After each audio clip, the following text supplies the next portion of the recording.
ভাই দুনিয়াতে যেরকম যুদ্ধ শুরু হয়েছে এটা দেখে আমি টেনশনে পড়ে গেছি যে ওয়ার্ল্ড ওয়ার 3 যদি সত্যি সত্যি একবার শুরু হয়ে যায় তাহলে বাংলাদেশ নিজেরা বাঁচাইবো কেমনে, বাংলাদেশের ডিফেন্সের অবস্থা কি। বাট পরে আমি রিয়েলাইজ করলাম যে আমাদের তো চিন্তার কোনো কারণই নাই। হ্যাঁ, কারণ আমাদের কাছে দুনিয়ার সবচেয়ে বেস্ট ডিফেন্স রয়েছে। কি বিশ্বাস হইতাছে না?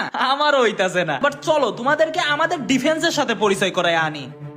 ইন্ট্রোডিউসিং আমাদের হাইপারসনিক ব্যালাস্টিক মিসাইল। এই মিসাইলটি প্রায় 15,000 থেকে 18,000 কিলোমিটার পার আওয়ার গতিতে এত জোরে শত্রুপক্ষের দিকে এগিয়ে যাইবো যে মনে হবে যে হেরে কোনো কুত্তা তাড়া করছে। এন্ড আমাদের লং রেঞ্জ ব্যালাস্টিক মিসাইল, যদিও এর গতি তুলনামূলক একটু কম, বাট এর রেঞ্জ এতটাই বেশি যে শত্রু যদি 2000 কিলোমিটার গিয়ে কোনো গর্তের মধ্যে লুকায়া থাকে তাও এই মাঙ্গের নাতি মিসাইল তার গর্তের মধ্যে ঢুকা তার নিতম্বের উপরে গিয়া পড়বো। শুধু তাই না, আমাদের রয়েছে অত্যাধুনিক রাডার সিস্টেম যেটা কিনা একসাথে 300 টার্গেট ডিটেক্ট করতে পারে। এয়ারপ্লেন, ড্রোন, মিসাইল, ইভেন তোমার এক্সও ডিটেক্ট করতে পারবো। And last but not least আমাদের অত্যাধুনিক প্রযুক্তির মিনি পারমাণবিক বোম। এইটা তুমি যেই দেশেই ফেলাও না কেন ওই দেশে রোজা আর কুরবানির ঈদ একসাথে পালন হবে। এন্ড শুধু তাই না, আমাদের দেশে রয়েছে free fire and PUBG player যাদের রয়েছে 7 থেকে 8 বছরের ব্যাটেল এক্সপিরিয়েন্স। এদের সামনে কোনো এনিমি আইলে এরা এনিমিরে ওয়ান ট্যাপ আর হেডশট মাইরাই দেশ থেকে বিদায় করে দিব।